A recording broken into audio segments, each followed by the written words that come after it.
KDB.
Beats Planet.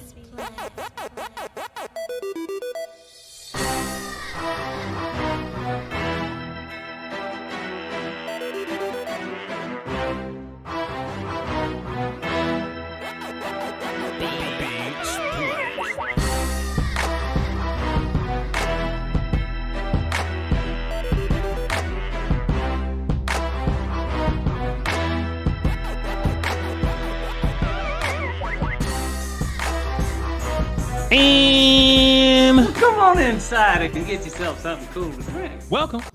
Oh, wait. Welcome. My bad. Another episode. Come on in. Love y'all to pieces. We ain't doing nothing else.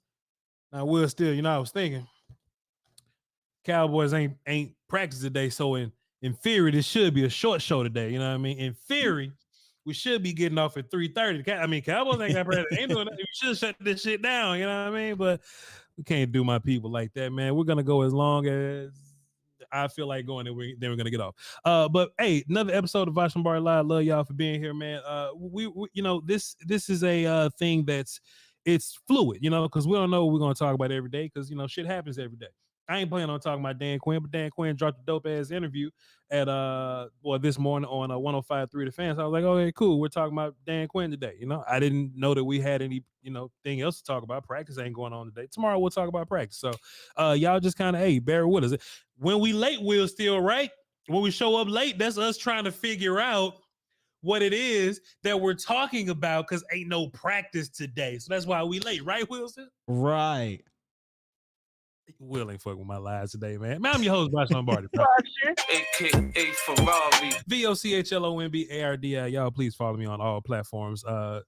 On X, Twitter, Instagram, twitch.tv/Voch Lombardi, patreon.com/Voch Lombardi. Those are all my Patreon was lit last night. Will Steele. We found an old episode of Cheaters, right? We found an old episode of Cheaters, and my film analysis and my breakdowns and the nuance and my dissection, it was like a 1:30 clip, and we talked about it for 20 minutes because it was so much we took from that clip.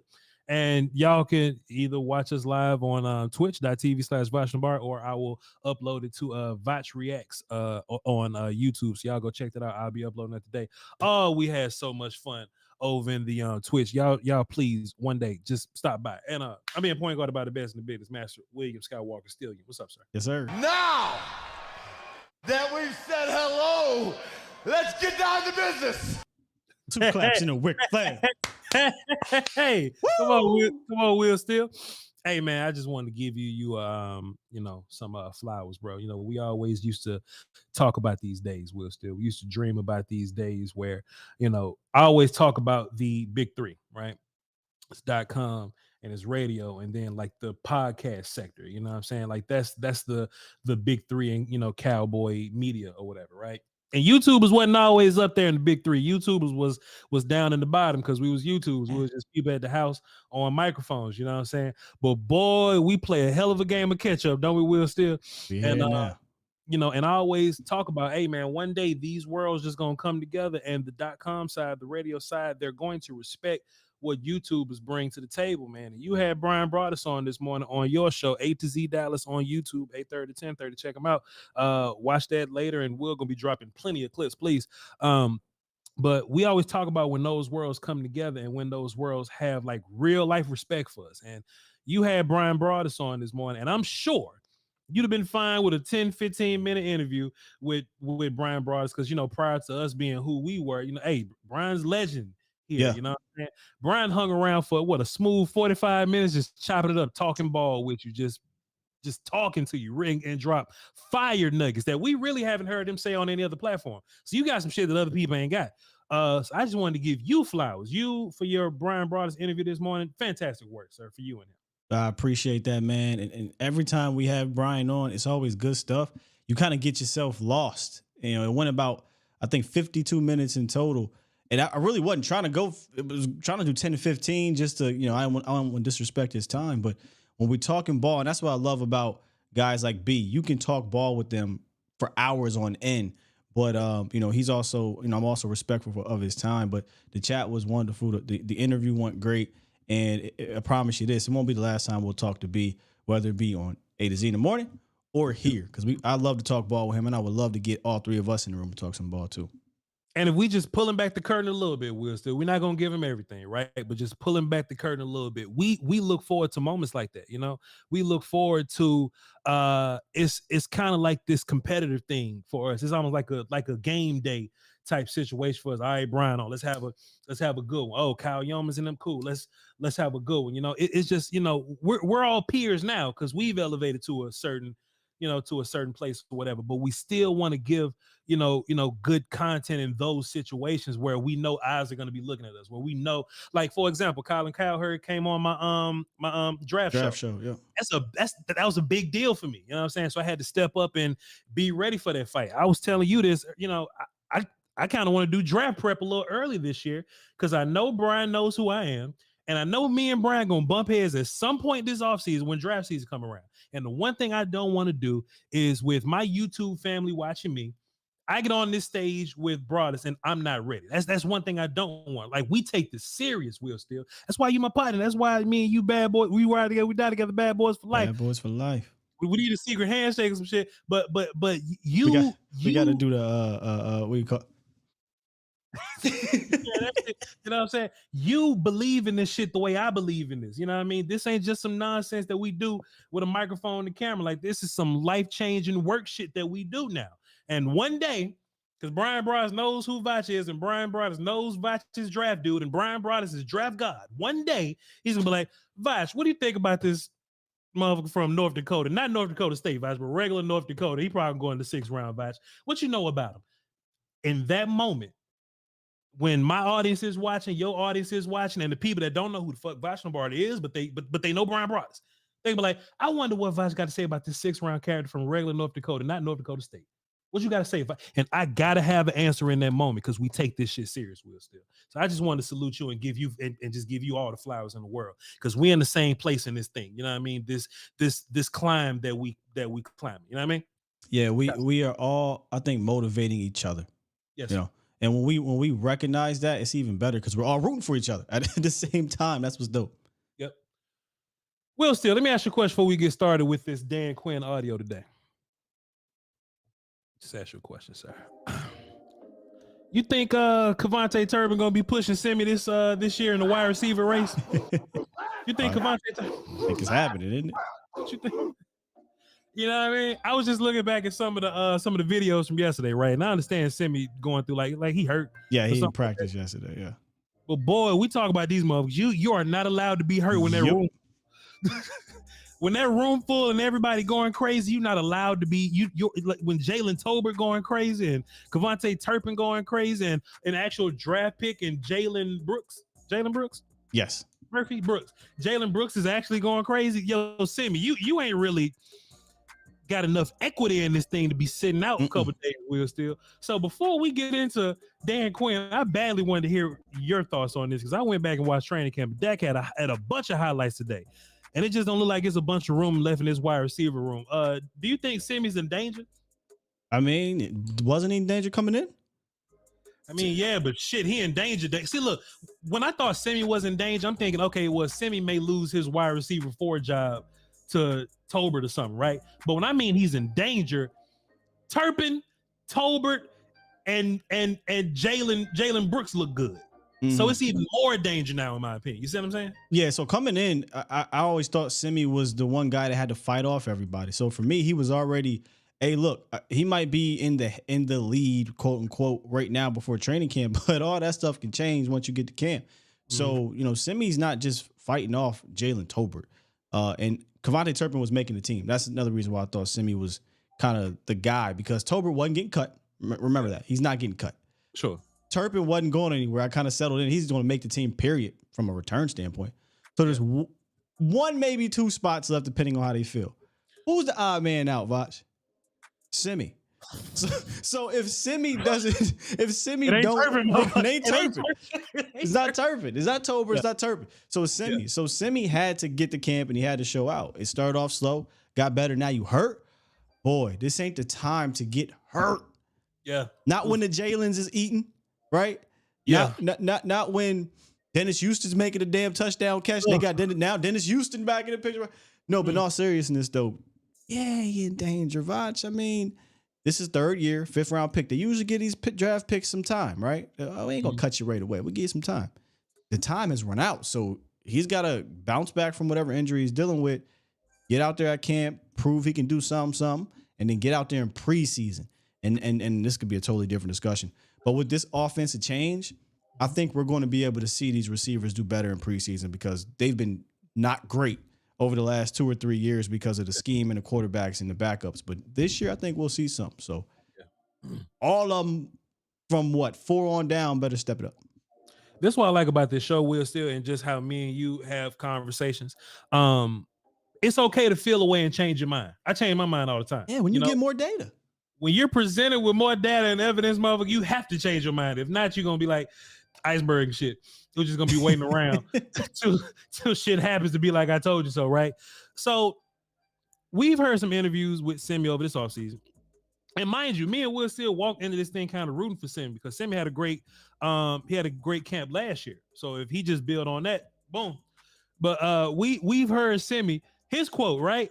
Hey, man, I'm trying to be the new Noah Brown type guy. Well, Will Steele, with this offense, how this offense is being put together, right? I don't really know if it's a place for new Noah Brown guy, right? For just, Noah Brown had to work out of his role because he had to be wide receiver too.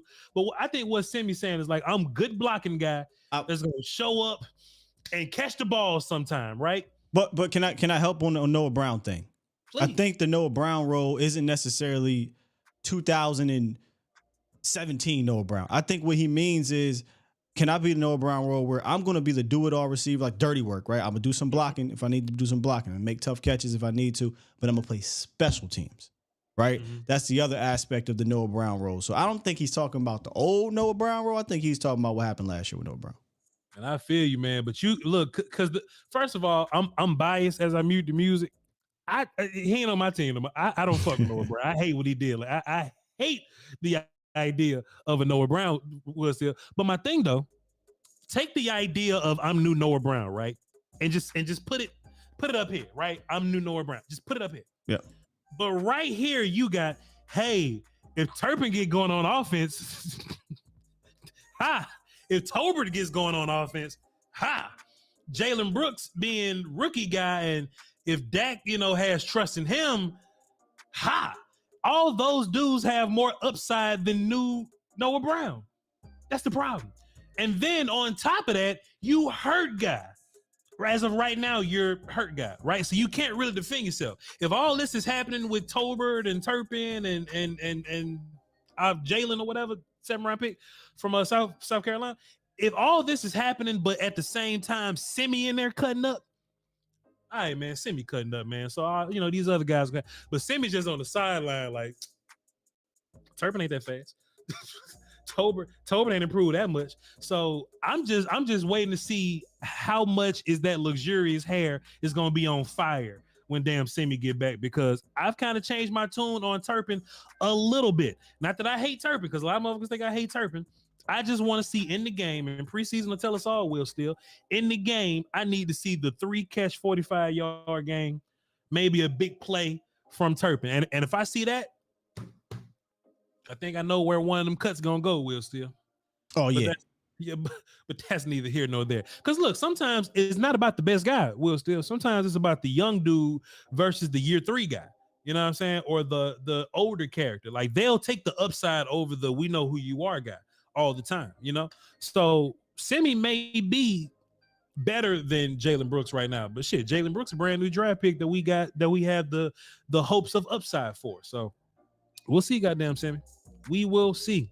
Appreciate you for answering my question, Will Steele. That was on my mind. I was at Dojo today, and I was just thinking about it, man. I was like, boy, I know Chat gonna give me a hard time for saying anything positive about Turpin. But Turpin is doing what I wanted him to do, Will Steele. I wanted Turpin to show me that he could do some wide receiver things. And if Turpin could do some wide receiver things plus be your primary kick punt returner, then of course he's gonna be a guy that's gonna make this team automatically. But I had to see it, so we still got time. Dan Quinn had an interview today. Watch about this much change for Turpin. Hey, this much. I've changed my mind. this guy, it ain't even look. But if Turpin go in preseason and have 100-yard games, shit, get Semi up out of there, boy. I think, man, I don't know. I said it about the training camp. I think the receivers are going to look better because of the scheme change. I think that'll continue in the preseason. Sure. I just do, because the offense is designed to help the Q and help the receivers regardless of the line. Now, I ain't saying with a bad offensive line, they just going to tear it up, but I think there will be plays to be made within the scheme, even in the preseason. So, there shouldn't be any, you know what, they're playing with the backup, so yada, yada. Yeah. Nah, there should be something there, because if we don't see anything in the preseason, then, we could just be falling for the training camp situation, a la Dennis Houston, Vasher, these type of guys. And look, mostly Will said when we see these camp clips of these wide receivers going crazy, Dak throwing the ball to him. You know what I mean? So when we get in these preseason games, that's the thing that we have a conversation about every single year. Andy Jones and Lance Lenore and all those guys, like, they look good in camp because quarterback wasn't throwing the ball. They getting the damn game in the backup, doing backup shit. And now we going, damn, boy. We were saying it about Jalen Tolbert last year. I can't get a good look at Jalen Tolbert right now because that's exactly what I mean, Voch. It was hard to get a good look at any of them. Yeah, like Semi played well in the preseason, but it was like a game because they just couldn't get in any rhythm. You know what I'm saying? Like, I'm trying to find out who can get in a rhythm in the preseason this year, and maybe my expectations are too high for the preseason, Voch. But screw it. My expectations was high in training camp because of the scheme change. I want to see if guys can translate that when the bullets start flying. Fair enough, my guy. Dan Quinn this morning on 105.3 The Fan. I encourage everybody to go listen. Dan Quinn is about my favorite coach to listen to, Will Steele. And that could be because Kellen Moore has just him and Bones Foster just don't give me nothing. Schottenheimer working his way up that list. I love to hear Schottenheimer talk. Man, night and day from the last one. Love to hear Schottenheimer talk. But whenever Dan Quinn talk, Voch listen, because there's bound to be some nuggets here. And Voch got about 4 Dan Quinn nuggets. He's talking about player toughness. He's talking about cornerbacks, which I think is a super important nugget. And we'll have some good conversation about that. How the other team is going to deal with what you bring in on defense, this assault on defense. But they asked Dan Quinn about Micah Parsons and how Micah got better. I'm basically a Micah Parsons fan now. Will was always a Micah Parsons fan, but I'm a super Micah Parsons fan now. And anything dealing with him, I just want to know what everybody thinks about Micah Parsons. They asked Dan Quinn, Dan, you notice Micah's gotten a little bit better. We've seen the videos of him boxing with Micah over the all season. They're just trained together. Dan, how have you seen Micah make all these improvements? And Dan Quinn had this to say. Well, I think this is probably a good analogy to Dan is use sleeping. here to say he was already really that was talented. early. Now he's getting even more skill, to match that. And so now you're seeing this jump that's taking place. He was already talented, but he's gaining so much more skill to match that. Keep listening. To say, as a young guy coming in, he, super gifted and had great explosiveness, but now his hand use is so much better. His knowledge of what to see is getting better. And so that's the thing that has jumped out to me, is just adding the skill work, at the line of scrimmage, especially with his hands, to be really used as weapons. He has really made a big jump in that area. And I think as the season progresses, people will certainly see that. And you compare that with what Tyron said the other day about Micah's hands. Oh, he's gotten so much better with his hands. And Micah's a dude that he's done what he's done so far as one trick pony guy. You know what I'm saying? As just out athleting you guy. But like we saw with the Chuma Adoga clip yesterday, Will, still with the hard step outside, scaring you with my outside rush, crossover, and you still over there with James Slater and them, and I'm taking the inside gap and chasing Dak down now. Like you just see, and just a handful of these clips, Will, still he's setting up his rush now. Even with the whole Tyron rush, right? He's not just pushing Tyron because he's just strong enough to one hand Tyron. He using the threat of his athleticism, working Tyron in one direction. Tyron gets to go in that one direction, momentum, fop. I'm going to help you in that direction. Then I'm going to go inside, right? So just adding even more nuance, even more skill to Michael's tool belt.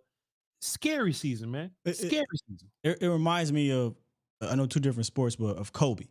Kobe, came in uber athletic, ultra athletic, can do so many different things from a basketball standpoint physically. But once he developed his skills and did it pretty damn quickly, he became unstoppable on the offensive side of the ball. Micah came in stupid athletic. He's developing his skill sets. Skill sets can be developed and improved upon the more you practice them, right? And the more you play and get experience. And if that's the case, he was already whooping dudes athletically. Now he's improving his mental IQ and his skill set. Yeah, man, we could be talking about a guy where you start mentioning, the LTs and the Reggie Whites and Aaron Donalds when it's all said and done. And with all three of those guys I mentioned, you saw the physical skills early, and then the nuance started to develop. And once they caught fire with that, it was over. And look, that's how you beat Trent and Lane and all these other top tier tackles. Andrew Thomas got his ass whooped last year. Yeah, so, those tackles are physically gifted. You got to beat them with skill. Yeah, They're athletes, and they're technical nuance guys. So you got to bring more to the table. Glad Micah did that. Dan Quinn talked about player toughness. Now we noticed there was this trend in all the drafts that we seem to be going for these tough characters, these chippy characters, these physical characters. Will still deemed it the attitude era. Love that. They asked Dan, they say, man, is Bobby Bell asks is toughness something that you can work on? Or when you're acquiring players, do you just find all the toughest people you can find? I thought that was a fantastic question, by the way, because that's going to answer a lot of questions by people on this roster already. But Dan Quinn had this to say. Why I think it's important, because like any good defense or any good team, and you guys know this, you better have an identity. And when all of our friends and our family and people watch us play, excuse me, they better know exactly what it looks like. And that, should be a team that's, one that's ball hawking and tackling. And that's where some of that toughness comes, not just at the line of scrimmage, but the way and the attitude that you tackle. So I would say, yes, you can coach someone up maybe one level, to say he's a good competitor. And when you put him around great competitors, they can move up one. They probably won't go up 2 or 3 spots. So I'd say the reason I brought that up is I think that's also part when, you get a chance to acquire somebody to be on the team, you want to make sure, hey, do they fit the standards and the identity that we want to be about? Because if you don't, then you're kind of up and down as a group. But what the things that stand out to me, amongst this defense, and the fun part, we've had a few guys here, been together for, going on to our 3rd year together. That connection, that toughness, that competitiveness, it does go around the room. And so for the new guys coming in, these 9 rookies, and Steph as a new vet, trying to prove that, to say, yeah, I want in that group. Man, come on, Dan. So you may have these characters that they may be kind of tough, but when they're around other tough people, they go up one level, right? I think of Trey Diggs, right? I think of Trey. Like Trey will tackle when the game's on the line. Trey will tackle when all the shit's good. You know what I mean? But boy, that shit in the open field versus Kittle last year, boy. Somebody should have tapped Trey Diggs on the shoulder that play. But then you got the dudes that just roll out the box. They just already 5 levels tougher than everybody else. He already talked about these Donovan Wilson type characters, these Jonathan Hankins characters. They just play the game with so much toughness. When you watch film on Mozzie, you can see why they love Mozzie, or Dream Fahoko, Sam Williams. All these are characters that just play the game with an edge anyway. You know what I'm saying? Now, with that said, he was talking about dudes that you just can't elevate somebody's toughness 3 or 4 levels or whatever. Well, I just want to ask you a question. This ain't got nothing to do with nothing. This ain't need my opinion. I'm just asking about dudes that may be on the roster bubble this year. Do you think Neville Gallimore has a toughness problem? I don't. Off the top of my head, no. I'm trying to think, right? Like, do we have anybody on this team? And I don't know why Neville. I just thought Neville because he's a roster bubble guy. He's a could be kicked off the bridge guy. When Dan says that, I just wondered to myself, is there anybody on this team that has a toughness issue? Or, if they get pushed off the bridge, is it going to be because they just haven't shown enough toughness when it mattered? You know what I'm saying? And I just thought about, because it ain't Chauncey. And I don't see Neville as the same type of guy that Chauncey is, or that Mozzie is, or that Hankins is, or that Osa is. You see what I'm saying? So it just made me think about it. You know what I mean? But if you don't think, and look, I ain't saying Neville's soft, right? I ain't saying Neville's soft. It's just that when you look at what these other guys that I named, if you look at their game versus Neville, one side gets pushed around, the other side does not. You know what I'm saying? And that's really where I was going with that. But if you don't think that Neville has a he not that good. I think he's tough. I mean, about the thing that's different situation. Like you can just not be good but be a tough player. I mean, some not great players play through injuries. They're out there, they're playing tough. But they ain't that good. Mm-hmm. Mark Madsen was a tough player. He wasn't that good as a basketball reference, by the way, but he was tough. Kurt Rambis, tough player. Wasn't all that good. Just was a tough, hard-nosed player. So, I don't think really it's about toughness. And I know I'm on my basketball kick today, and I'm talking about Lakers. but that's just kind of what I'm referring it to and comparing it to. But, no, I don't think Neville has an issue with toughness. It's just, he hasn't been that – I ain't saying he's been poor last year, but he hasn't been that good. That's what it is. I ain't going to ask Will Steele about nobody else because he want to get these interviews, so I'm going to go ahead I mean, I don't hold back. Well, saying Neville's not good and saying Neville is soft is 2 different things. So I ain't gonna ask you that again. Well, I just don't agree that he's not tough. That's all. So and now somebody out there, I don't know who you want to throw out there, and I believe they ain't tough. I'll say they ain't tough. I don't care. No, but don't try, because I don't want people to think, oh, I'm going to bite my tongue because I want to interview. No, that ain't what I think. I just gave you flowers 30 minutes ago. I was give that.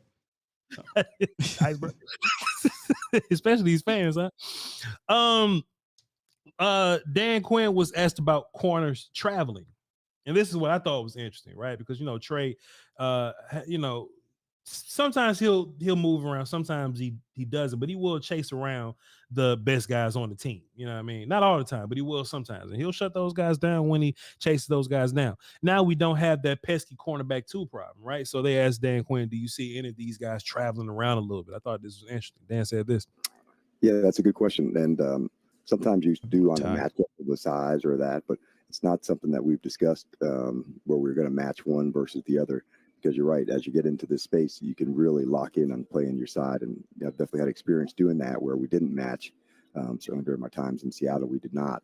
And it was, a lot for that reason to say, hey, we had, great confidence, trust to how we wanted to go get it on. And so that'll be likely the case here as well.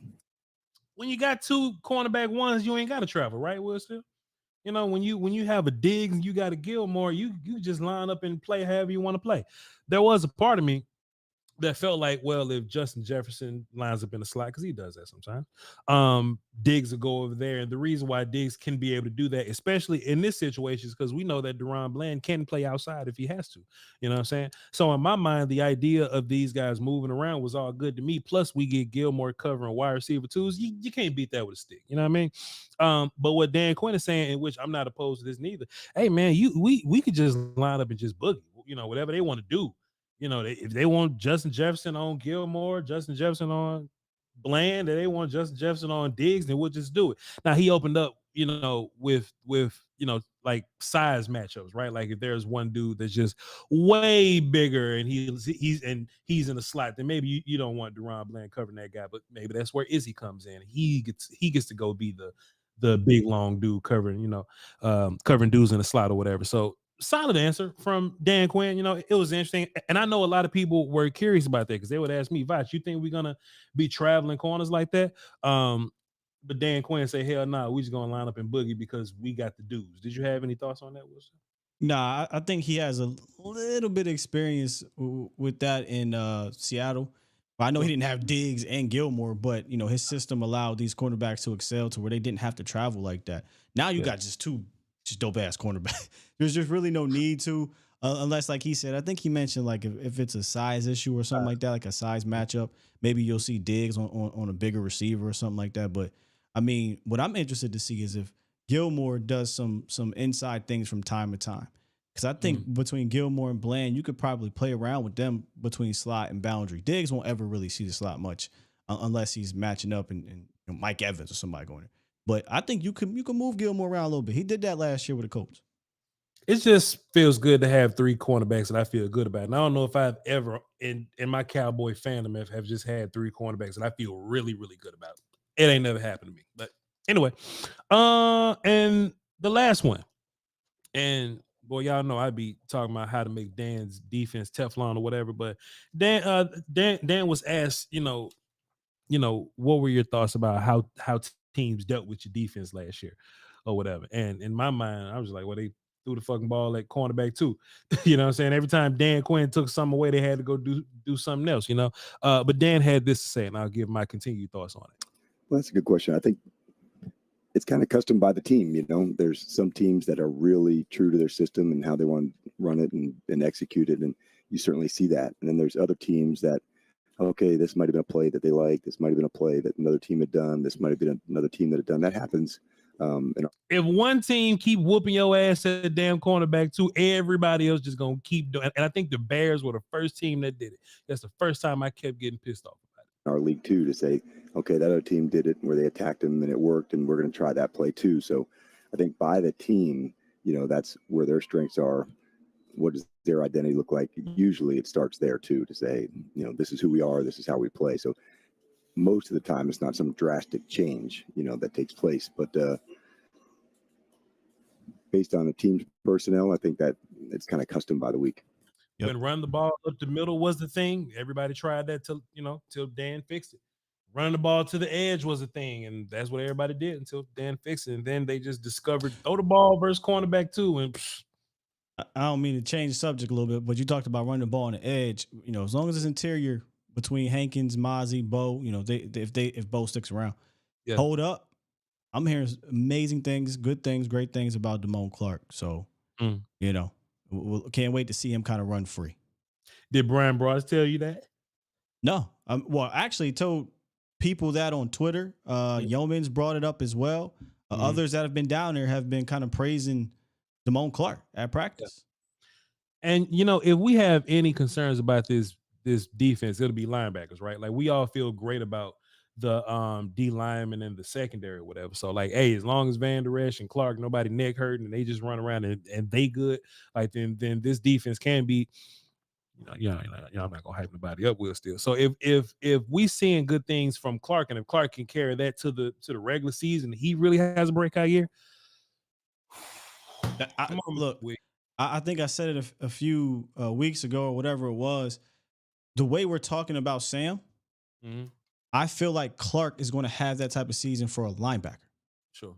But it's not going to feel as sexy because, you know, sacks and quarterback hits and fumbles and whatnot.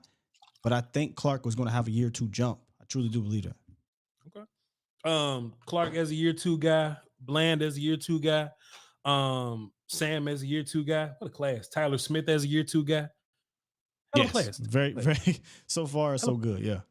Who else in that draft class? Who else? Who was the third round pick? Third round pick last year? After Sam, it was Jalen Tolbert. So Hey, Tolbert, man. Tolbert,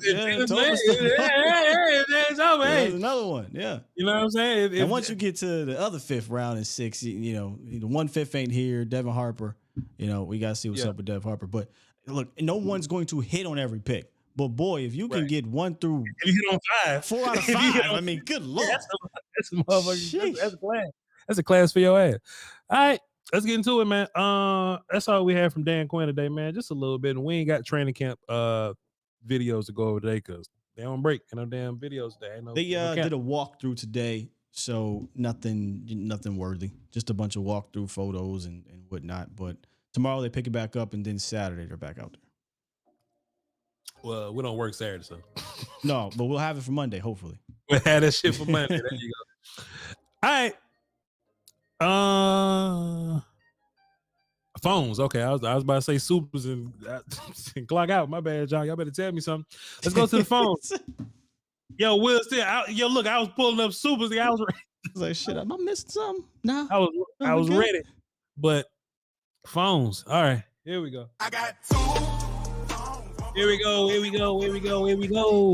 Call in. The number to call into the show. 202-926-1127. Access code 309104.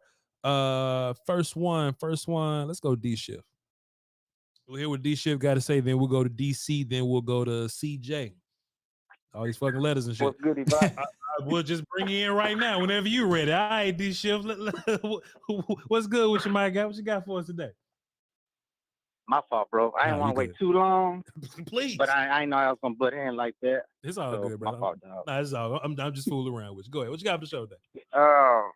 Dog, I totally agree with Will Steele's sentiments on what he's talking about with Damone, because I feel like I've, like every other interview, like when, you listen to defensive guys, that's the name that's always popping up. Yeah. I think of just the fact that he would have been like a 2nd round prospect. Your guy from the Colts, Sharif Floyd, Floyd Lloyd. The coach? Sharif, the coach? From the Colts, the linebacker. Not Sharif Floyd, I'm tripping. Oh, what's Shaquille Leonard. The linebacker, all pro. Shaquille Leonard. Darius Leonard? Yeah, he changed his name, but Leonard. Yeah. Wait, time out, D Shift. He changed his name to Shaquille? Yeah. I think it's one of those Sam Williams situations where Sharif Floyd. You gonna quote me, Sky? You gonna have to quote me right, bro. Okay, go. Okay, my bad, D Shift. He can't even hear me.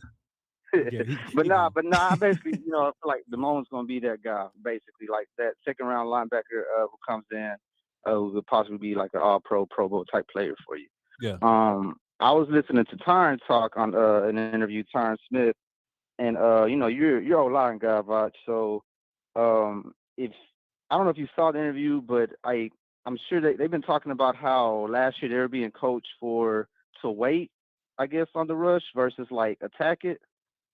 So I don't know if you can like expound on that or like if you've heard anything like that. And you saying, hold on, you saying as an offensive lineman they attacking the rush as opposed to waiting on it? Well, I mean, I'm like, I'm everywhere with it. So like he was talking about like in the interview or whatever, like and just to some extent basically to where they were being coached to, like he was basically saying it's going to be good to like attack. So he's talking about the interview and like seemed like exactly, but it's something they're doing different. At, like I said in the time as I was watching it. Time out, D Shift. Go ahead, Will. So I think he's talking about Shaq Leonard.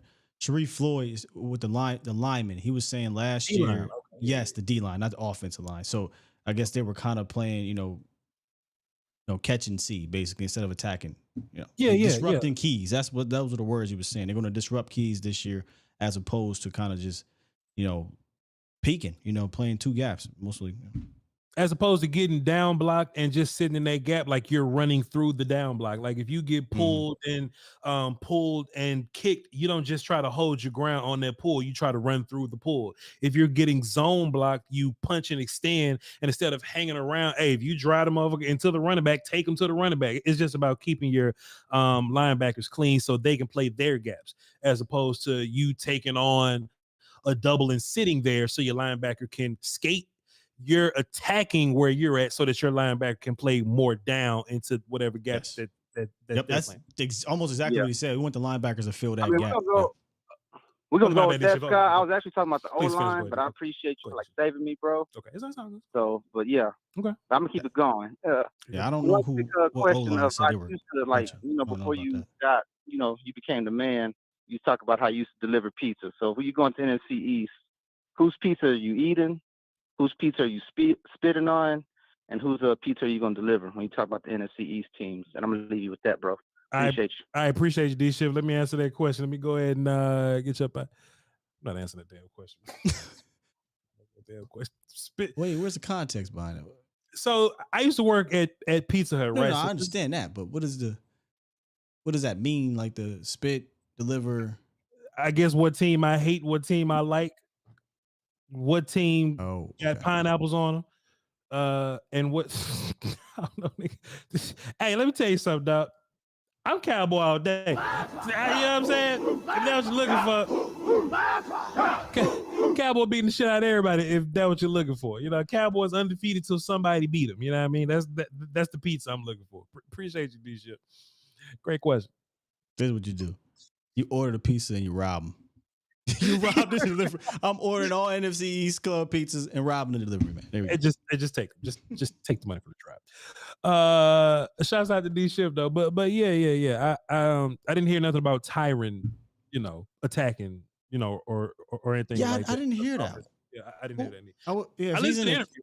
Who was he talking about? Tyron? He said Tyron said that? Yeah, he said Tyron said that. Okay, I gotta go watch that one because I haven't watched that one yet. That's interesting. He's saying like they're just essentially catching.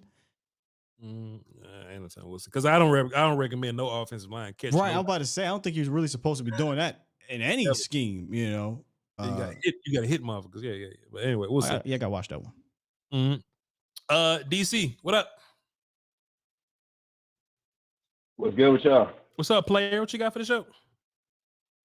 Man, just trying to hold it together like Spank, you know me. I feel you, my guy. What you got for the show? All right, man. So real quick, I did want to know if you guys are noticing any trends on the pass rush. Like, are we, what type of line combinations are we seeing? Are they running any twists? Are they running any stunts? And like how effective those have been?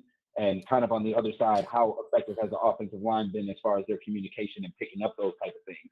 Well, and then my second point go ahead. Well, Micah been winning. That's a fucking trend. And we know that. Yeah. And besides that, we haven't gotten a whole bunch of footage to make a proper assessment. I've heard that the offensive line is having problems blocking up front, but hey, I think we have a really good D line. But I don't want to make a bold proclamation on what my O line is doing unless I see it. But what I do see is Michael Parsons beating the shit out of everybody, and everybody's echoing that. So there's your trend. Yeah, he ain't had to do Tyron like that, man. I feel like he ain't had to put that man on skates like that. Nah, them wasn't skates, motherfucker. That motherfucker, he just hit the ground. He just hit the canvas. It wasn't those skates. I thought he was gonna be on that Life Alert commercial and shit, pressing the little button, telling me I fall, I can't get up. I'm surprised he got up, sir. But go ahead, sir. Me too a little bit. Yep. Me too. So the conference has been locked. From last week on that Jalen Tolbert interception, the one down the sideline. Yes. What I thought was interesting that nobody was talking about was the fact that the tight end was wide fucking open underneath. Did nobody else see that? How he was just sitting in that middle zone when Dak let that ball go? That would have been a 25-yard pickup right there. And that's the thing that I think that frustrates us sometimes when we look at Dak interceptions is that, yes, we want him to let it fly. You know what I'm saying? Like, we want to give defenses that pause that will go deep. But the true fucking throw is right there. You know what I mean? The real all-pro throw was underneath to the tight end who had just cleared the second level. Now, take the 25 chunk yards, and let's keep it moving. Now, DC, I'm not saying it's you. Turn me down. I'm not saying it's you, but once upon a time, Cowboy fans used to be, oh, we need to throw the deep ball to keep the safeties honest. Just throw it up, nigga. Even if it's an interception, just throw that motherfucker up and quit digging and dacking so much. I remember that used to be a thing. DC, I ain't saying you said it. Never heard me say that. I the first thing I said was I ain't saying you said it. But what's your response to them people that said that, DC? I think my response to that is there's people who don't actually watch film, because people who watch film understand that the point of the game is to move the ball down the field by any means necessary. What I think that we were upset with as far as the dinking and dacking was there were plays to be made, we just weren't making them. But in this particular situation, the play to be made was right there, which is I just thought it was interesting that nobody had pointed out the fact that we had a wide open, you know what I'm saying, tight end right there, which is kind of, it gave me flashbacks to that year that we lost to the Packers. Oh my God, it gave you flat. For that first down. One throw. Oh my God, bro. Revisionist history, you know. Bro, what is this guy doing? One throw at practice gave you flat. That throw of all the other throws that he's been absolutely killing down there. That throw is the one that's bothering you. It just comes down. I just thought it was interesting that nobody thought of that. I think it's interesting that that's the play you're pointing out when he's down there dotting up people with the pads on. That's what's interesting. Huh? Which part you cut out? No, you just can't hear me. I think it's interesting that that's what's on your mind bothering you where you can't sleep at night when he's down there dotting people up according to everyone that's watching it. But that throw, that one right there is bugging you. It's making your stomach twist and it's giving you flashbacks and PTSD like you was in the war somewhere. I just wish you would have made that throw Jesus, right there. man. What are we doing, man? What are we doing?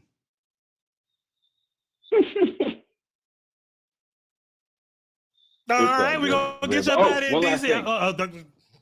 Please, go ahead, DC. Go ahead. One last thing. Quickly. One last thing. Do we think that when Dan Quinn was talking about in his interview, how we got a slimmed down version of Leighton Vander Esch, how do y'all think that that's going to affect his ability to play, deeper into the season? And that's all I got. I appreciate you, DC. We're going to answer that question offline.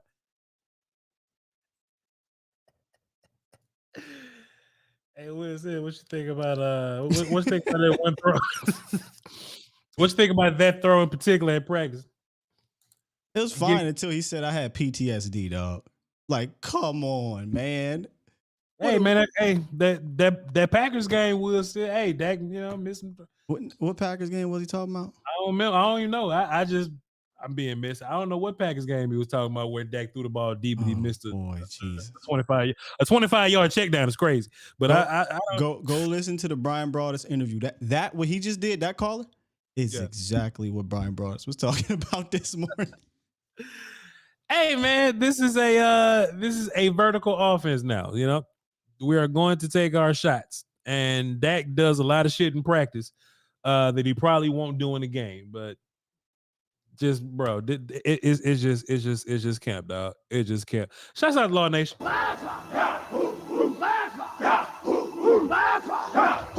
Thanks for being here, sir. Appreciate you so much. You my OG, nobody else. CJ from NC, what's happening? What's going on, Box? Life good, man. I can't complain about nothing. You already know. What you got for us? First, real quick, Scott, he's talking about a Tyler Smith 105.3 The Fan interview where he said that they learned instead of catching the rushers, they're going out and attacking the rushers. God, so about it for a little bit. So Tyler, not Tyron, that's the one I should watch. Tyler, okay. No, it's Tyron. It's Tyron. Tyron Smith. Okay. Yes. Okay. It's Tyron. All right. Yeah, I'm gonna go check that out. I tell you what, it's never a good idea to catch D linemen anyway. You know what I mean? So yeah, I hope we are aggressive in pass rushing. And I've talked about this before in my film breakdowns and on my Patreon, patreon.com/Voch Lombardi. Just because you're an offensive lineman, pass rushing going backwards don't mean that you catching people.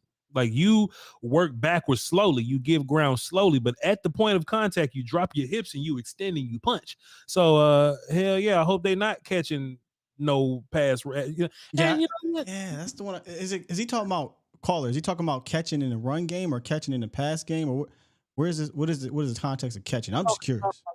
A blocking scheme, period. Like, it was like in the past they learned to more like wait till the defender kind of got to them, and now they're like meeting the offender in a more attacking style. Like I ain't understand it because I've never heard of it, but Tyron was talking about it, so it got to be real. I listened to it, and we'll come on here tomorrow and talk about it. But so Philbin was teaching these motherfuckers to catch. Fire, is a good. He got fire. Is that? But you that's know what strange. though? What's up? Do you remember? I don't know if you remember this, but there was a situation in Green Bay where a lot of people got mad because they thought they were holding.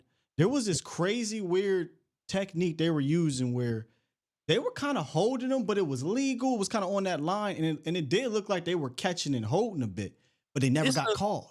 It's a technique where you grab high in the shoulder pads, and it's technically holding. All this shit's holding in real life, but it's technically holding, but it's inside the shoulder pad. It's high up on the shoulder pad, so it's legal. And it's a risky technique because when you miss, you're aiming high and missing. But if you latch, it's hard for a D lineman to disengage because your hands are so high and your elbows are, tucked in. So it's hard to get, loose for that. But we haven't done that. Our last three techniques, I mean, we've done high hand, low hand, which is garbage in my opinion also.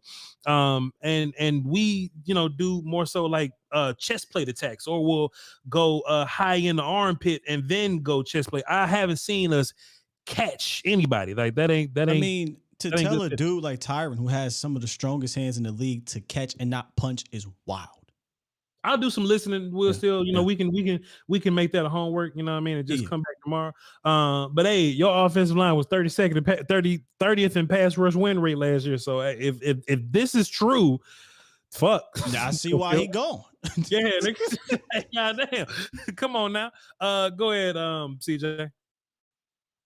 But my question is this: like, I keep looking at Boss Man Fat, and I can't. His name is Kelvin. I don't understand like why it's not clicking for him. Mm-hmm. He has the size, the physicality, the speed.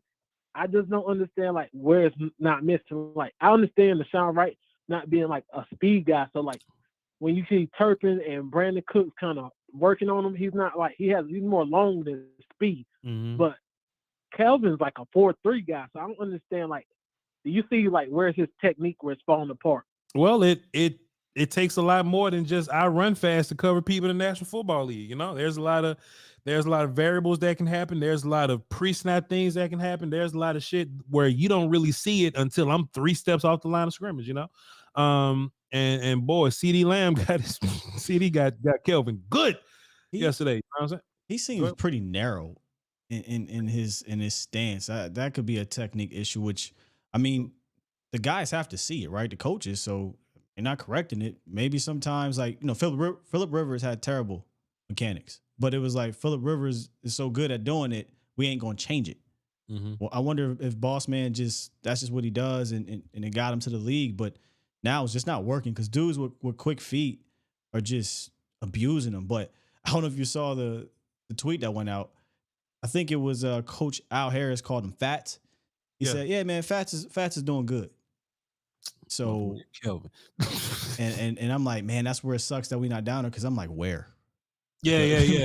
Like, no one else. At least we can see them, then we'll know. But I'm hoping this isn't just some type of damage control from Al Harris and really Kelvin Joseph just out here looking terrible. Because even Dan Quinn had a huh? Yeah, he said Fats is doing a good job, man. He's as strong as battery acid when you watch him. I don't even know what does that even mean?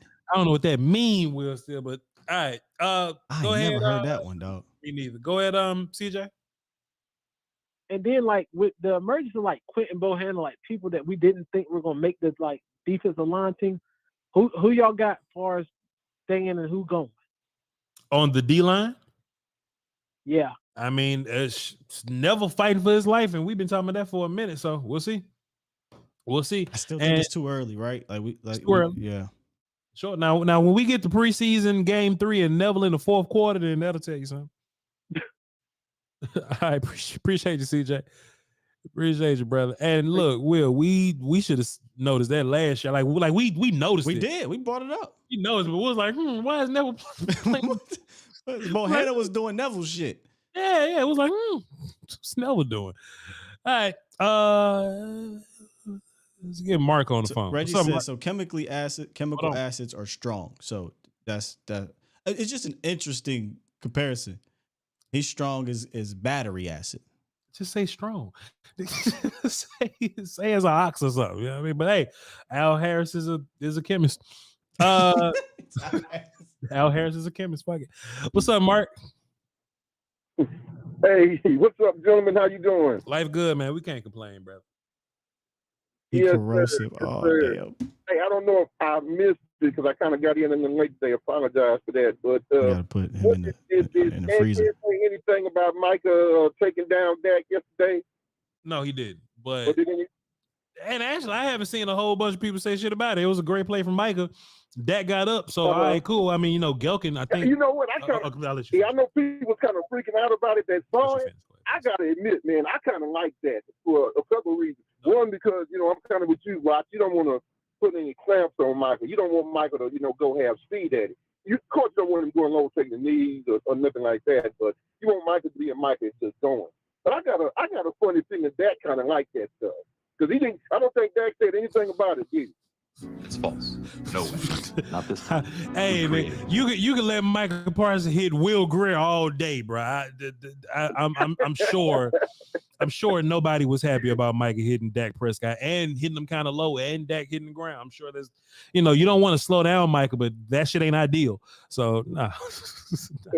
No, I just think it's kind of because they've been kind of chippy out there, that back and forth. Get chippy with stuff like that. Go get chippy with Tyler. Get chippy with Chuma. It seems like it's a good thing, some of that going on. I just like it. It's getting out of that country club atmosphere. I think Ty was talking about was hanging around the camp the last few years. So I kind of like that stuff. I just like that. Yeah, man. Another thing is, what do you all think this defense would have looked like if we had Bobby Wagner here at that linebacker spot? Oh. It kind of keeping it up in line with, grooming guys along to play certain positions. Like he got Hankins there to show Marty how to play one tag. What do you guys think the defense would have looked like if we had Bobby Wagner there? I know he's asking for some money, but what do you guys think about that? Hello? As opposed to like having an Anthony Barr there, I guess, or somebody like that. Hello? Mark. Yes, sir, can you hear me? Mark, can you hear me? Yeah, I can hear you. Can you hear me? Okay, my bad. What'd you say? Say it again. Hello? So I was wondering what you guys thought this defense might look like if we had Bobby Wagner here, kind of doing like a Jonathan Hankins thing, like Jonathan Hankins kind of, mentoring guys, showing guys how to be a one tag. Yeah. Having a Bobby Wagner there could have brought, a couple of the linebackers along a lot quicker, I think. Hey, I know Bobby was asking for some money, but what do you guys think about that? Hey, man. That's still a possibility.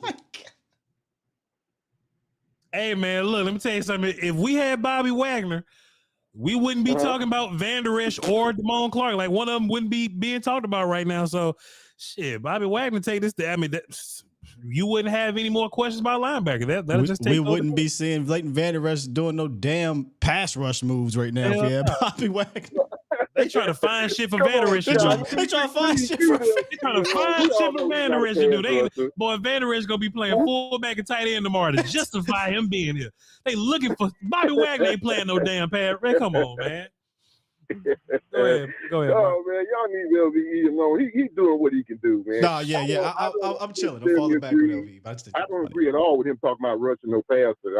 He's never done that. So I don't. You're not fooling anybody. I think Sky put that up, a couple of times. You're not fooling anybody. Yeah. Trying to say that you're gonna rush LVE and you're gonna drop Micah. You don't do stuff like that. You're not fooling anybody. If you're gonna experiment, I guess now's the time. But. Yep. Yeah, I don't see that. I don't see that happening at all. Yeah. They need to leave that alone. Yeah. And Dak damned if he do, and Dak damned if he don't. Just go play ball. Yeah, man. Just go play ball. If Dak trying that with Tolbert, I think that's just more Dak trying to figure out what he can and what he can't do. Yeah, man. And again, people forgetting on that pick. Yeah. Mozzie had pushed that pocket back. Yeah. And messed up the throw a little bit in the timing and whatnot. So well, it's because it's August. For people to say that they watch this film, people watch what they want to watch and see what they want to see. So Dak damned if he do and Dak damned if he don't. So damn it, Dak just do it. Yeah, man. I'm just gonna wait till. Yeah, but I'm just gonna wait till you know what I'm saying, September, man. September answer all the questions for us. You know what I mean? Just September come around, we ain't gonna have nothing else to talk about. They're gonna go out there and prove it, and we'll be all right, man. You know, it's all good. We'll be all right. Yeah. I feel you, boss. Y'all keep it going, man. Thank you. I'm back. All right, Mark. Appreciate you, man. Good call. Good call. Good call. You kill me every time. I'm Voch. Just in the middle of people calling you somebody else.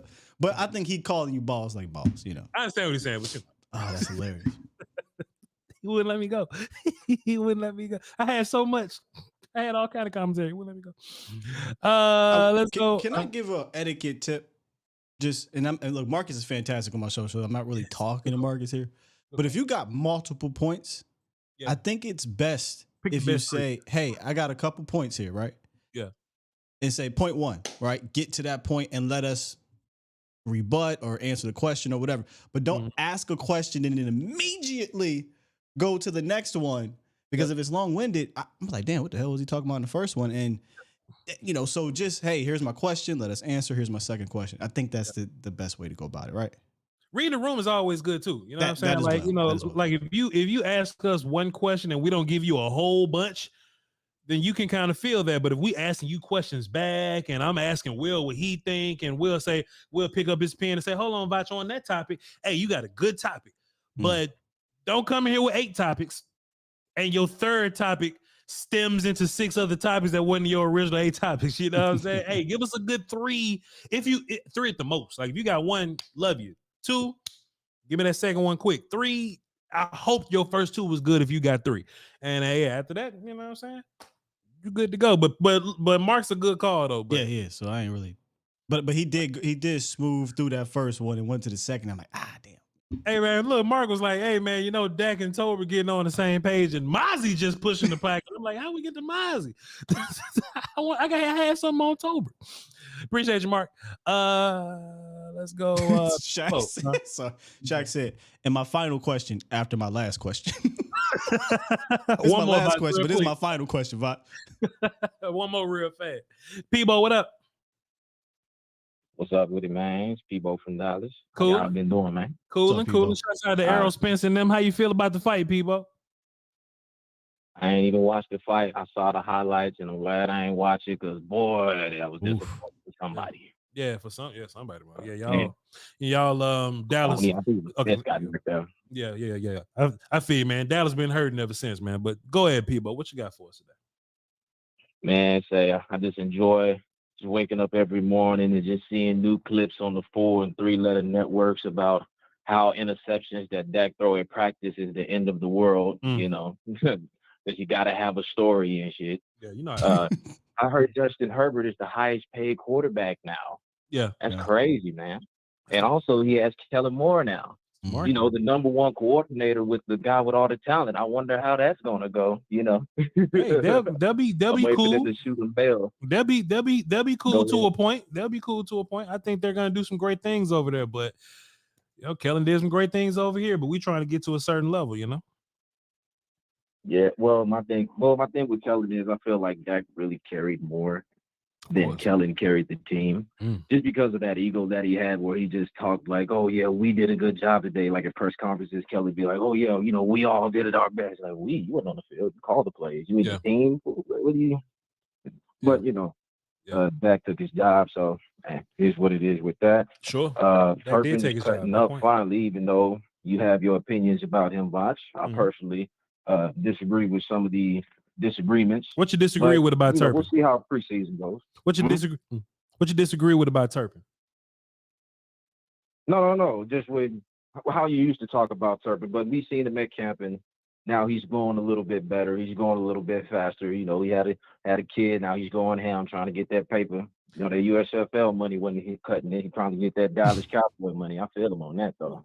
You know, jerseys. You know what I mean? Well, my only thing about Turpin is that I had to see it, because last year we didn't see it. You know, that was my only thing about Turpin. Like, nobody should disagree with my stance on Turpin. Like, my stance is I gotta see it. I gotta see that three catch 40-something yard game. You know what I mean? We should all be in agreement on Turpin, you know? Yeah, he did make the Pro Bowl off of 2 preseason games. I heard y'all say that earlier. Like, no. 1 preseason game, 2 returns in that 1 game versus Chargers. You know what I mean? I think it was the Chargers. Yeah. But Nah, yeah, you're right on that. definitely. We ain't really disagreeing like you think we are, or like other people think we are. Because as soon as Turpin catch a touchdown, they're gonna come tagging me on Twitter. So I already know how it goes. So I'm just getting ahead of it. I know you know he's a good player.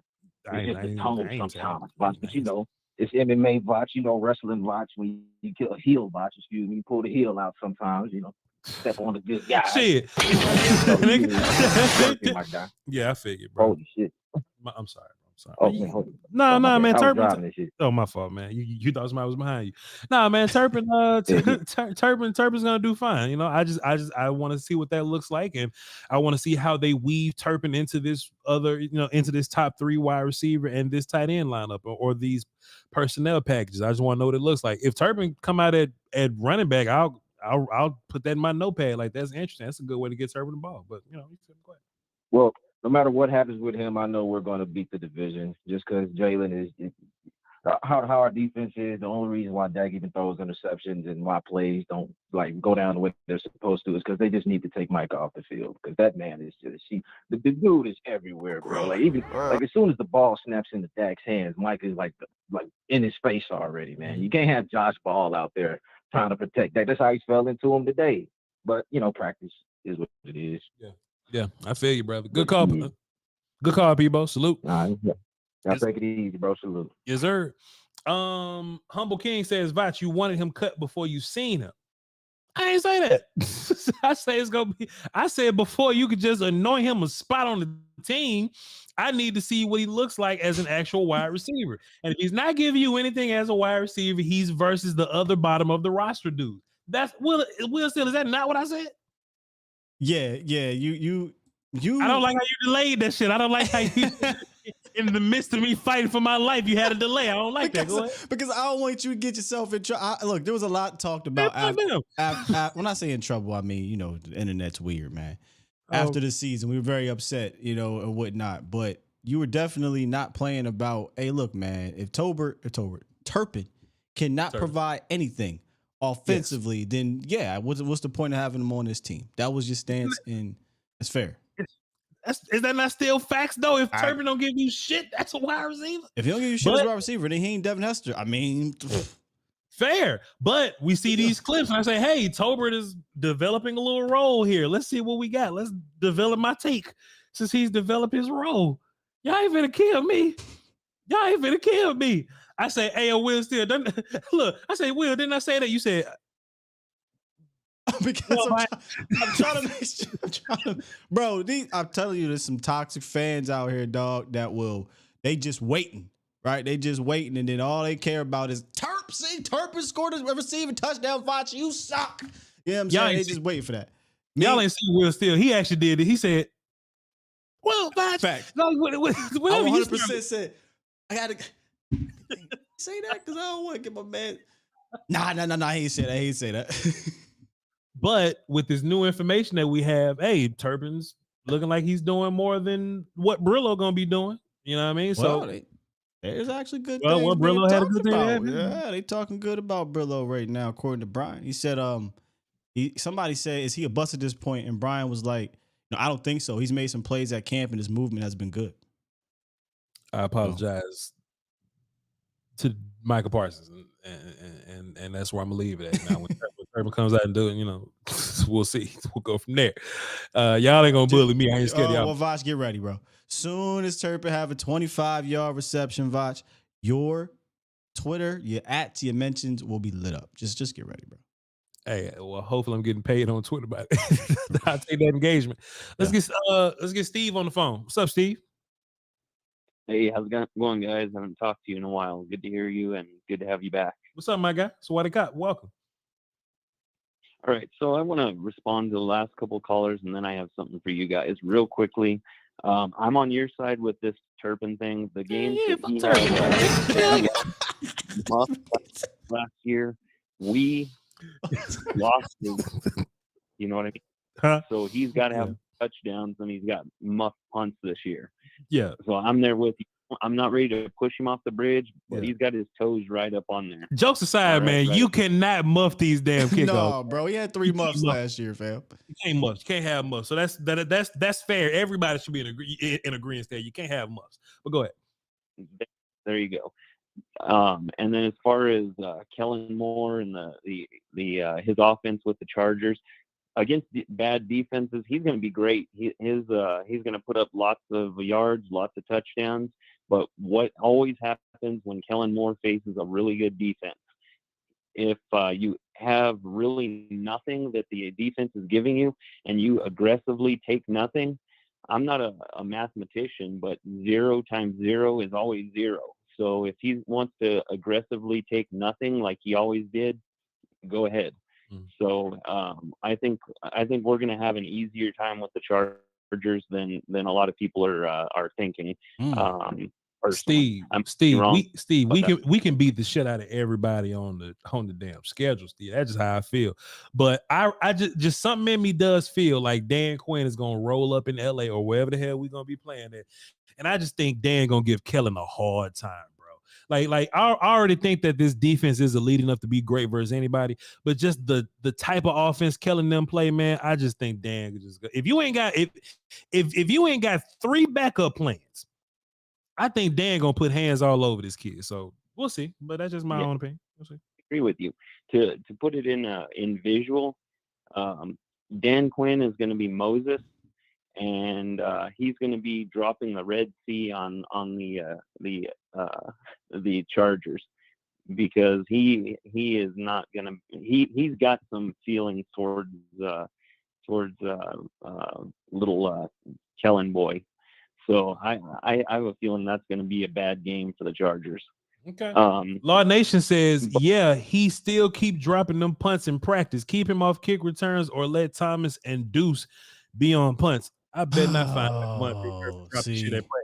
I bet not find out if it's kick because of the new rule. And see, he was talking that shit too. I don't know if you remember, Voch. He was like, I don't give a damn about that rule.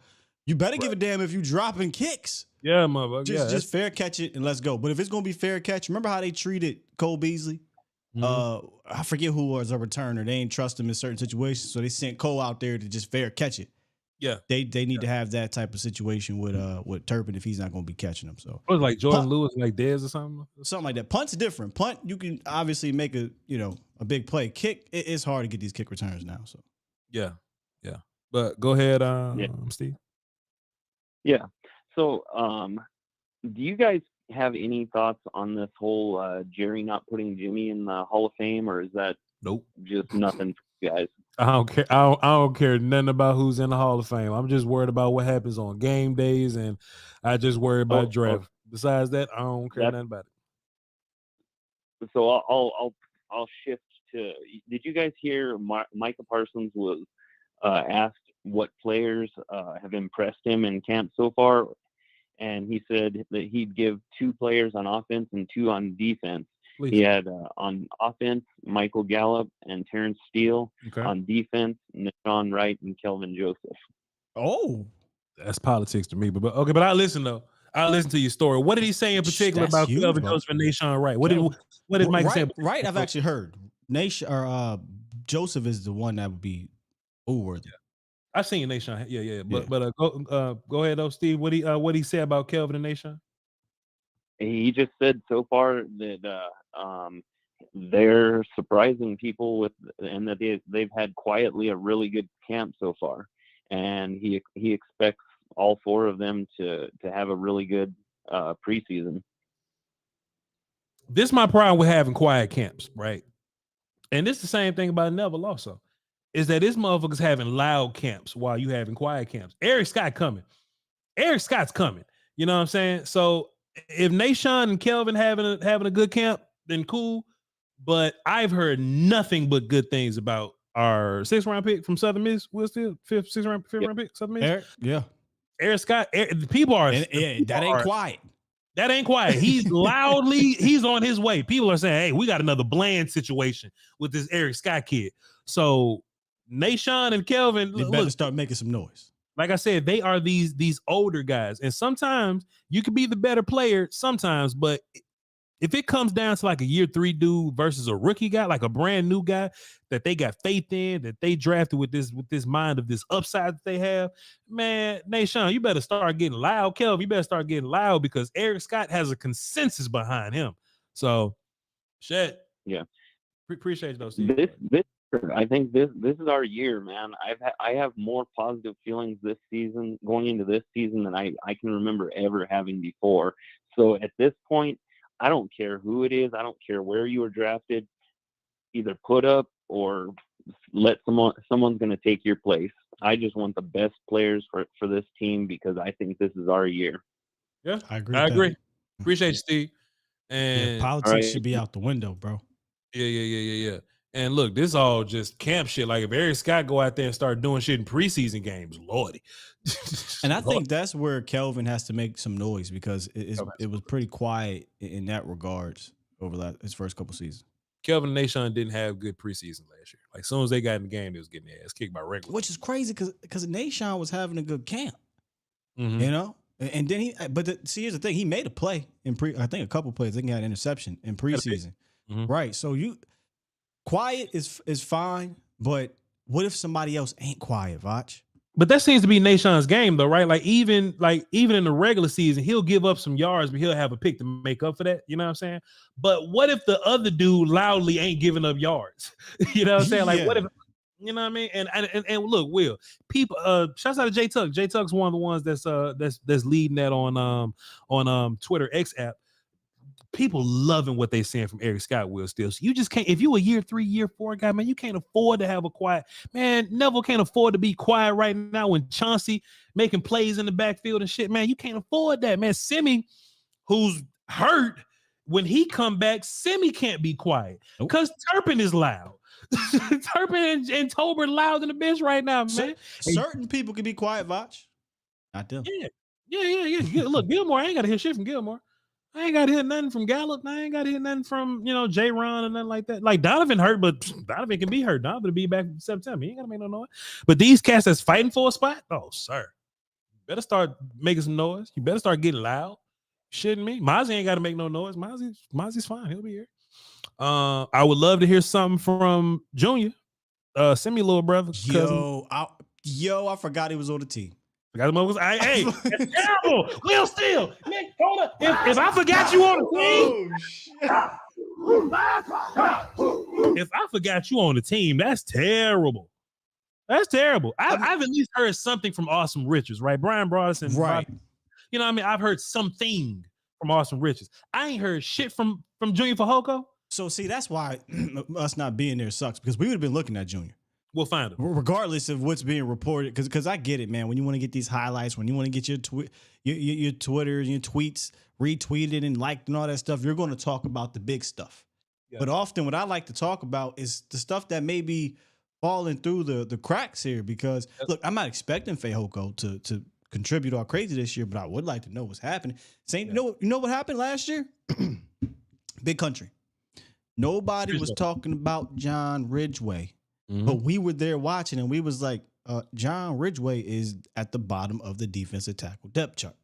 But we're not talking about it. I think we need to because people were talking about John was going to come in here and be that guy year one. Now, he might go on and be a fantastic one tech for his career, and I do believe that cutting him and without putting somebody else on IR, that was a mistake.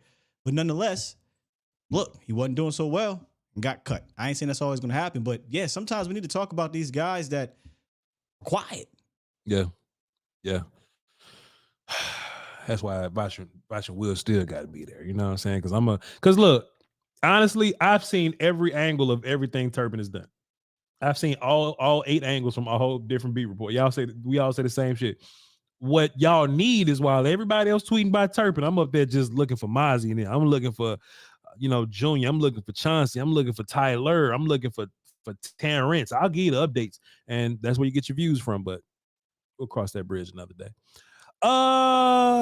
3 more callers. Let's get through them relatively quickly. Jimmy O, what up? Hey, what's up, bro? What's up, boss? What you got for the show? Good. Yeah, I've been watching a lot of this stuff over the training camp, and what I really like is the fact that McCarthy is putting the offense in a place where Kellen Moore didn't have them. See, Kellen Moore had the offense in the danger zone, and Mike McCarthy is putting them in the green. You see what I'm saying? And he really is doing his thing with this offense. But what I'd like to see is when Turpin came in, I always liked Turpin, and I know you're gonna not like this too much because you on Turpin, but I've seen Turpin in the USFL because I used to watch anything football. I love it. Like, I mean, I watch CFL, the European League of Football. I refuse. Freaking whatever. You know what I mean? I can get my hands on in the time to, give me that football fix. You know what I mean? So Turpin is looking so good. And he said at the beginning of this offseason, I'm going to give them a reason to put me on offense. Not just, oh, you think I'm a gadget guy. He's like, no, I'm going to give them a reason to put me as a wide receiver playing. And what I'm looking at, he's doing it. He on the hook. He on the hook. But my biggest thing I don't know if y'all seen the interview with Mozzie Smith. Yep. The interview with Mozzie Smith? Uh-huh. I said, have you seen the interview with Mozzie Smith? Yes, sir. Mozzie Smith said something to me that shows me he's a dog, bro. Like, he literally, I tried to super chat it the other day, but for some reason YouTube is trying to play me. I don't know what the hell going on, but Mozzie Smith said, look, he was in an interview with DC.com, and he said, look, hey, I love playing football. That's what I do. And he's like, but you know what? Let me change that. Right. I don't like playing football. I like hitting people. Right. Jimmy O. I said. So Jimmy O. What did he just say? Jimmy O. So do you think Mozzie really like to hit people? Yes, he does. Do you think Mozzie really like to hit people? Mozzie has. Do you think Mozzie really like to hit people? And I've been around guys like this who has this aura with him, and I know these dudes that like to hit people for no reason. Right. And he said that I don't love. I like football and I love football, but I just love to hit people. That's why I play it. I said, wait, what? This dude really just said, like I love football. I like playing football, but I just really like hitting people. Sure. That's what I'm here for. Sure. He's like, any chance you get me to hit somebody and go through them, that's what I'm going to do. That's why I said this is going to be key to that aggressiveness, even in the way he talks. That's what's going to be put into him learning how to pass rush as a 3-tech, a 1-tech. It don't matter. Yeah. He's going to, after a while, you're going to see probably somewhere mid-season, you're going to see Mozzie put into pass rush situations. I guarantee you. Hey man, I'm so excited about Mozzie's athletic upside and what he's gonna do. You know, like when you watch the clips, you still kind of see him getting off the ball a little bit slow, but that's just because he's done that for 4 years. He got to work that out. But we know that Mozzie's an athlete. You know what I mean? So once he works on that first step, and I expect that. I expect that because he even said it. He said, I want to get off the ball like Gallimore and Osa and all of these other guys. Yeah. And to get past Mozzie, Osa, did you see his pit? It's like every year Osa's been in the league, he got bulkier. Like, what? Yeah. Funny thing about Osa, though, Osa really only gained. Osa looks like Incredible Hulk, bro. Like, please, I'll let you, yeah. Chill, bro. Like, just swap out. You know what? I'm probably gonna make a graphic of that. I'm gonna swap out Mozzie's dark skin and put some green skin on his ass, and I'm gonna send it to y'all on Twitter or something. Because I'm telling you, this motherfucker looks biggest. He looked bigger than I ever seen him. Did you watch the Osa interview?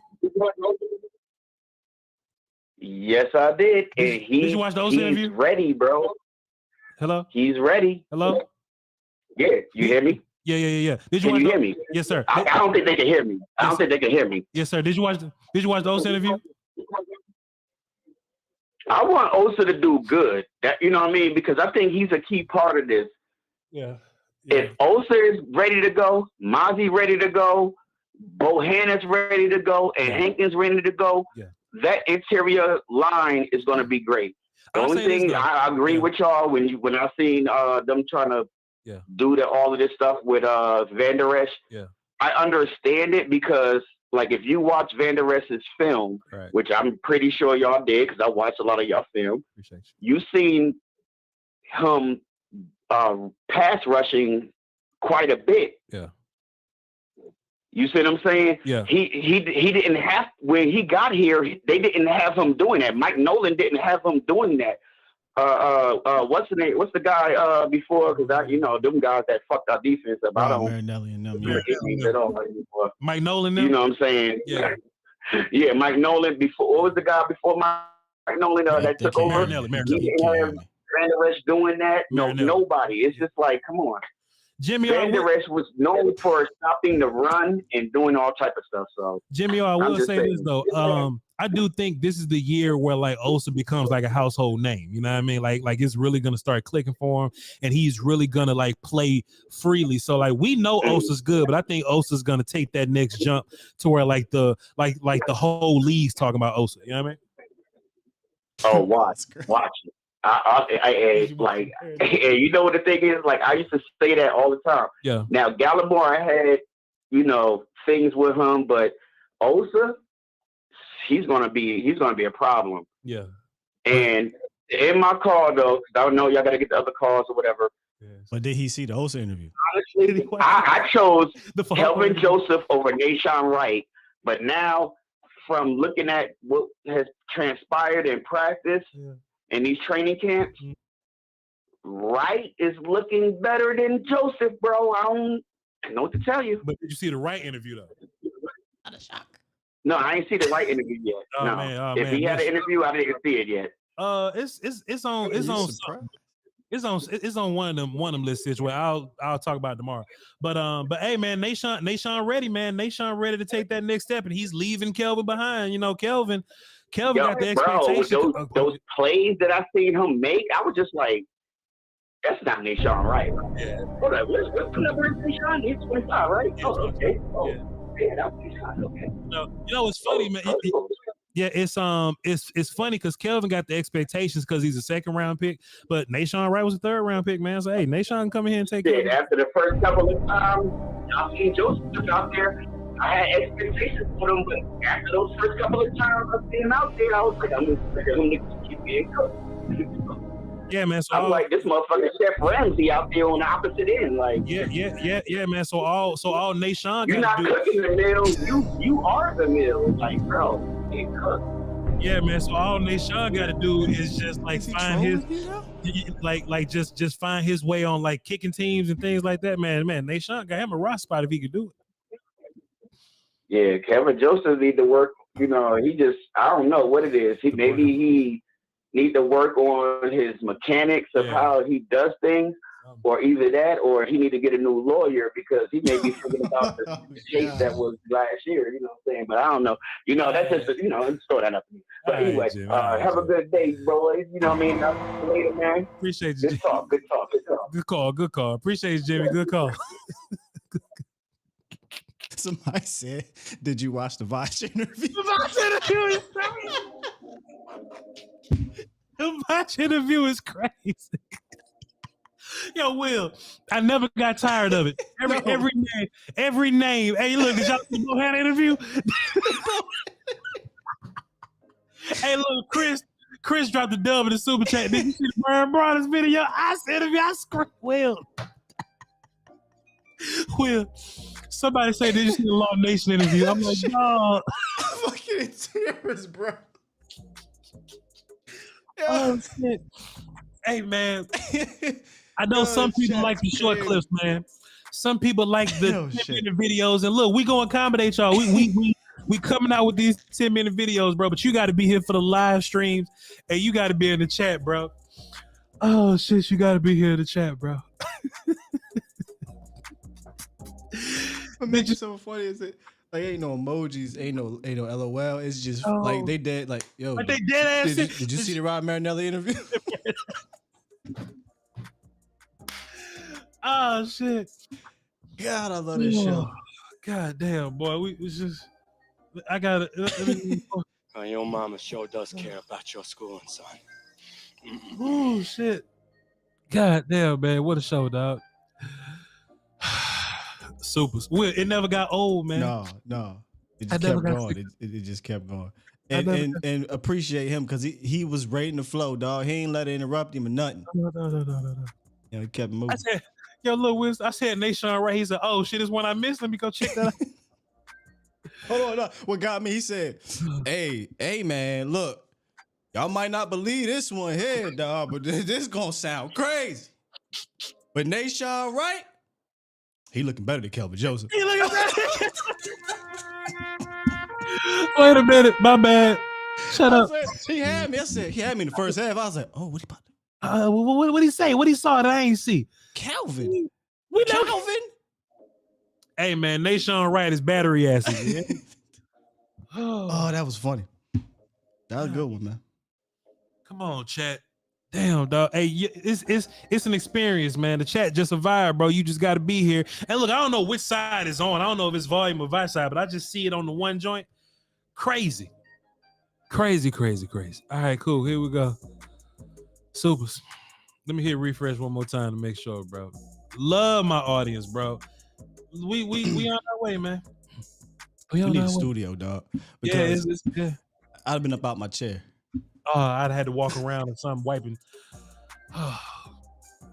Chris, when we don't wipe these 3 or 4, did you watch the Mozzie Smith interview?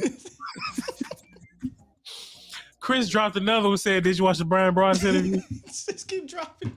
Chris dropped one more, but in all caps. Did you watch the Brian Broaddus video interview? Appreciate you, Chris. Adrian Lindsay dropped 5, and he said, did you see the good one interview? Shouts out to Adrian. Appreciate you, bro. God, please, let's get this studio back, because I'm going crazy, man. I'm gonna go crazy. I got so many ideas in my head. Yeah, so many, bro. It's coming, Will. It's coming, and whatever it take to get done, man. It's got to get done. Sadiqa dropped the dub over on the vice side. Thank you. Chat room. She actually sent this super chat in a little bit ago, but she's sending it back again.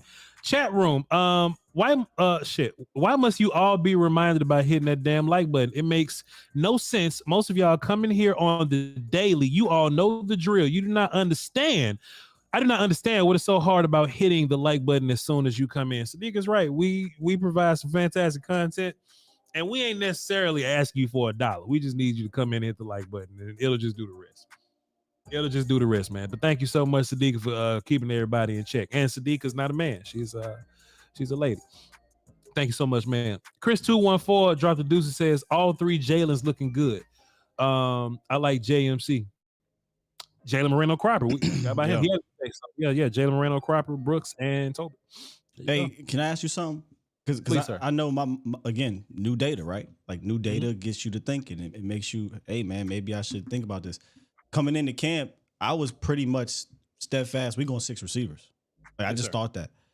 Are you sensing maybe they could go deep with 7 and short somewhere else?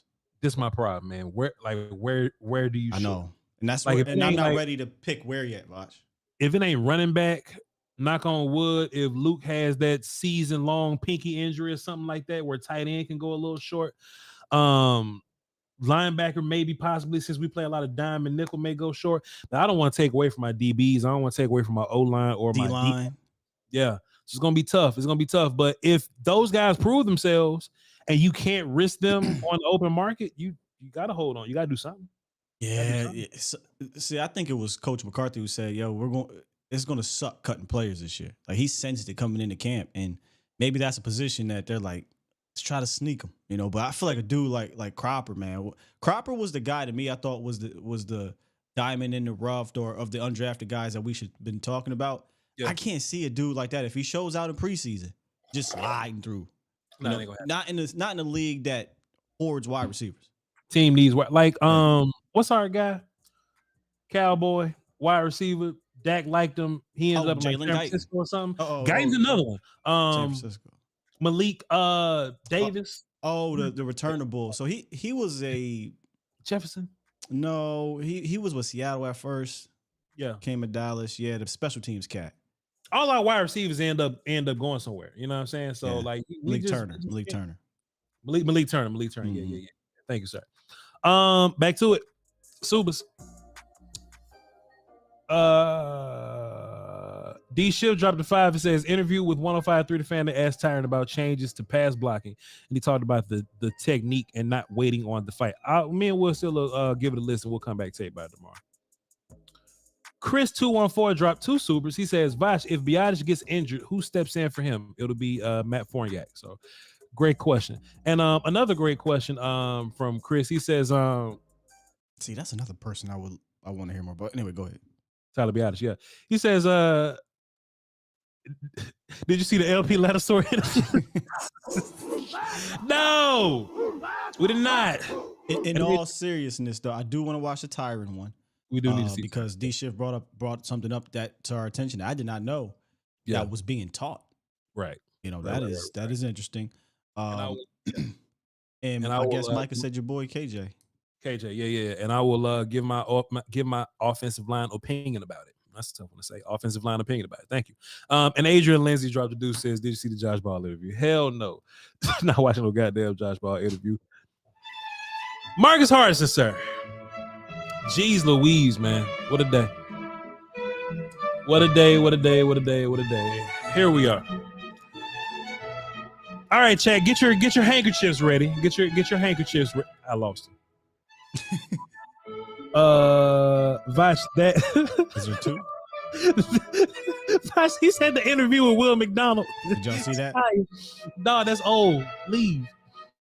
Here we go. Marcus Hardison.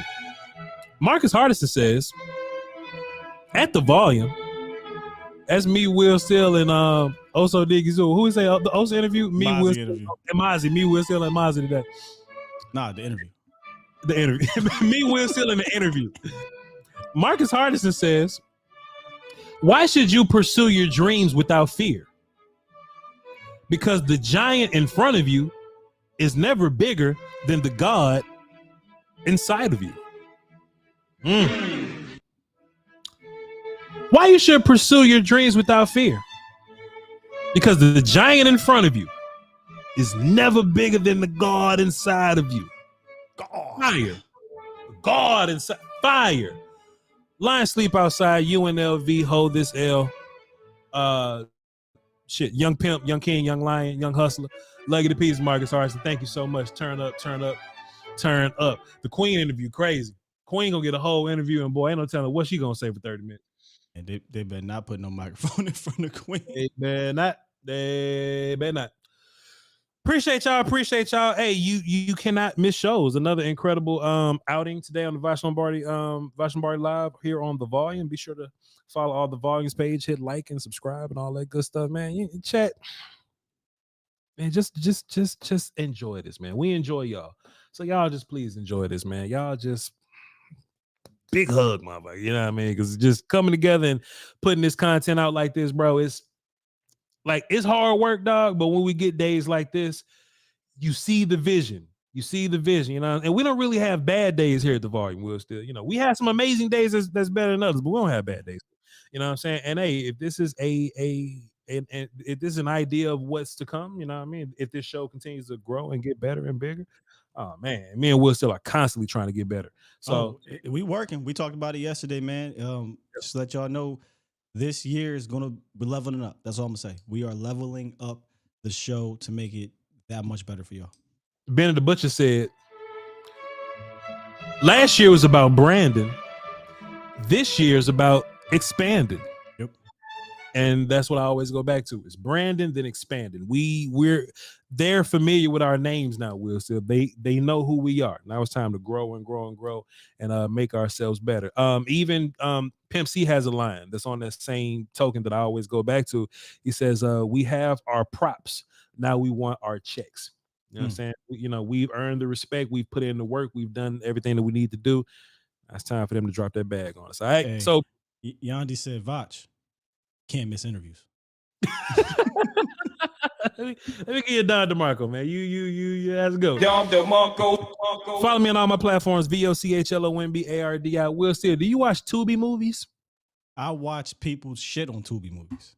So there's this movie on Tubi called No Disrespect, and it is horrific. But boy, when you doing it in a watch-along format, it's hilarious because we just laughing at it and making fun of the acting and how bad some of these scenes are. And that's what we did yesterday on Voch Lombardi on Twitch, twitch.tv/Voch Lombardi. We watched an episode of just one clip of Damn Cheaters. Yeah. And 15-minute film breakdown for me about all the nonsense that we saw, and then we did a watch along on the movie No Disrespect, like that. And it was so wild where we couldn't even finish the damn movie. We just had to cut it off and walk off. I assume the Tubi movies are like the African Nigerian movies. Yeah, the first scene in there is they get into a shootout with some Africans. Yeah, I don't watch African or Nigerian movies. However, I take my son to go get his hair at an African shop, right? Get his hair done because he got a lot of hair. You saw him. Yeah. They don't watch American shows. Right. It's African soap operas and movies. Yes. And when you're in there, you just watch what's on TV or be on your phone. But I give my son the phone, watch Netflix while I get his hair done. And I'm watching it. You look up a little bit. And I'm sitting here like, oh, I get it. I get why I'm watching these Nigerian movies. They call it Nollywood. Like, it's definitely got some Tubi to it. But I'm like, you get kind of drawn into the drama a little bit, but I'm like, nah, I couldn't do this every damn day. But you know what? I ain't going shit on the Nollywood no more, the Nigerian movies. So salute to y'all that do watch it, man. I'm gonna shit. I can't watch none of that just like by myself. Watch it either by myself, something I want to watch, I'm not gonna watch it. But if it's an audience, we'll make fun of it. Oh, you gotta watch it with the audience, dog. I want to see you break down a Nollywood film. Let's do it. That'll be a new thing to do on the Voch Along on twitch.tv/Voch Lombardi. Also, y'all check out Will Steele's interview with Brian Broaddus on A to Z Dallas in the morning, 8:30 to 10:30. He'll be going live tomorrow, so check him out. He got some other goodness. You got Pat Walker coming in tomorrow? Yes, sir. Pat Walker in the morning. We'll cover the Cowboys, of course. And Will Steele's killing it, man. Kyle Yeomans, Jess Navarez, Brian Broaddus tomorrow. You got Pat NOC Walker. Nobody's tapped in like this. Nobody's plugged in like this. Fantastic show. And for the rest of y'all hooligans, man, y'all hold it down for the Dosey Woski and the Peasky Whiskey. Till next time. Interview. Are you not entertained? Planet. Are you not entertained? Oh, man. That's a classic. What a show, man. Yes, Zane. Brian was on today. Go check it out. Go check it out. Don't miss his shows neither, goddamn. Special case said those films are definitely filmed in 2D. Bro, it's such terrible production and acting, but it's like a train wreck.